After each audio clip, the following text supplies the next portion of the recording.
ಕೈಪಾಳ್ಯದಲ್ಲಿ ಸಿಂಹಾಸನ ಸಮರ ಆಗ್ತಾ ಇದೆಯಲ್ಲ, ಇದರ ಮಧ್ಯೆ ಮಹತ್ವದ ಬೆಳವಣಿಗೆ ಆಗಿದೆ. ಡಿಸಿಎಂ ಡಿಕೆ ಶಿವಕುಮಾರ್ ಅವರ ಆಪ್ತ ಬಳಗದವರು ಅಥವಾ ಆಪ್ತರು ತಮ್ಮ ಸಚಿವ ಸ್ಥಾನವನ್ನ ಕಳೆದುಕೊಳ್ಳುವ ಭೀತಿಲಿದ್ದಾರೆ. ಸಿಂಹಾಸನ ಸಮರದ ಮಧ್ಯೆ ಮತ್ತೊಂದು ಬೆಳವಣಿಗೆ ಆಗಿದೆ. ಸಚಿವ ಸ್ಥಾನವನ್ನ ಕಳೆದುಕೊಳ್ಳುವ ಭೀತಿಯಲ್ಲಿ ಡಿಕೆ ಆಪ್ತರಿದ್ದಾರೆ.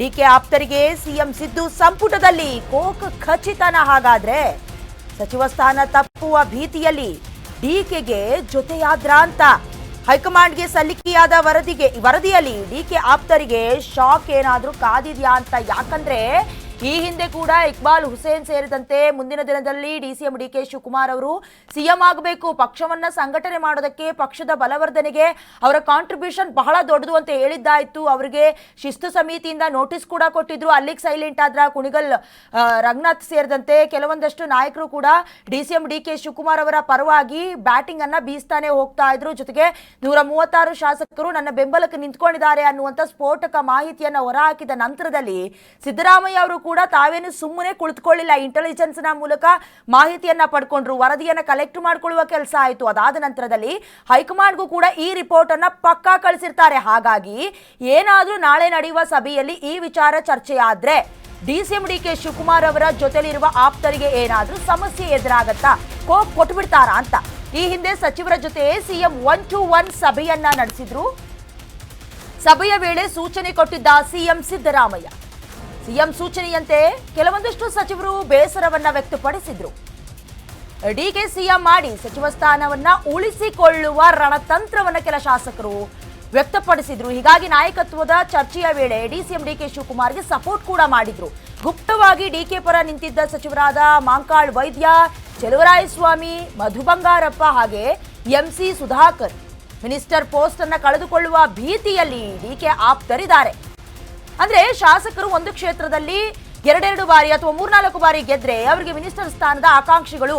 ಹಾಗಾಗಿ ಅವ್ರಿಗೆ ಸಚಿವರು ಆಗಬೇಕು ಅನ್ನುವಂತ ಆಸೆಗೆ ಡಿಕೆ ಶಿವಕುಮಾರ್ ಅವರ ಬೆಂಬಲಕ್ಕೆ ನಿಂತ್ಕೊಂಡು ಅವರೇನಾದ್ರೂ ಸಿಎಂ ಆದ್ರೆ ನಮ್ಮ ಕೆಲಸ ಈಸಿ, ಇದು ಲೆಕ್ಕಾಚಾರ ಆಗಿತ್ತೇನೋ.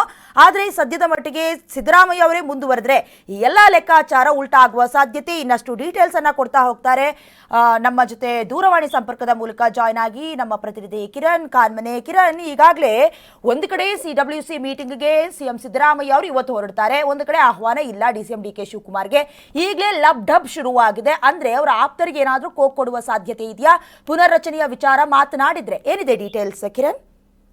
ಎಸ್, ಹೌದು. ಏನು ರಾಜ್ಯದಲ್ಲಿ ನಾಯಕತ್ವ ಬದಲಾವಣೆ ವಿಚಾರ ಒಂದ್ ಕಡೆ ಆದ್ರೆ, ಮತ್ತೊಂದು ಕಡೆ ಸಿಎಂ ಸಿದ್ದರಾಮಯ್ಯನವರೇ ಮುಂದುವರೆದ್ರೆ ಎಲ್ಲೋ ಒಂದು ಕಡೆ ಸಚಿವ ಸಂಪುಟ ವಿಸ್ತರಣೆ ಆಗುವುದು ಪಕ್ಕಾ ಅಂತಕ್ಕಂಥದ್ದು ಸದ್ಯ ಗೊತ್ತಾಗ್ತಾ ಇರುವಂತದ್ದು. ಯಾಕಂತ ಹೇಳಿದ್ರೆ ಈ ಹಿಂದೆ ನಡೆದಿರ್ತಕ್ಕಂತಹ ಈ ಒಂದು ಸಚಿವರ ಜೊತೆಗೆ ಡಿನ್ನರ್ ಮೀಟಿಂಗ್ ನಲ್ಲಿ ಸಿಎಂ ಸಿದ್ದರಾಮಯ್ಯನವರು ಒಂದು ಸ್ಪಷ್ಟ ಸಂದೇಶವನ್ನ ರವಾನೆಯನ್ನ ಮಾಡಿರ್ತಕ್ಕಂಥದ್ದು. ಯಾರು ಯಾವ ಇಲಾಖೆಯಲ್ಲಿ ಉತ್ತಮ ರೀತಿಯಲ್ಲಿ ಕೆಲಸವನ್ನ ಮಾಡ್ತಾ ಇಲ್ಲ ಅಂತ ಸಚಿವರಿಗೆ ನೇರವಾಗಿ ಕೋಕ್ ಕೊಡ್ತೇವೆ, ಮತ್ತೆ ಹೊಸಬರಿಗೆ ಅವಕಾಶವನ್ನ ಮಾಡ್ಕೊಡ್ತೇವೆ ಅಂತಕ್ಕಂಥ ಹೇಳಿಕೆಗಳನ್ನ ಕೊಟ್ಟಿರ್ತಕ್ಕಂಥದ್ದು.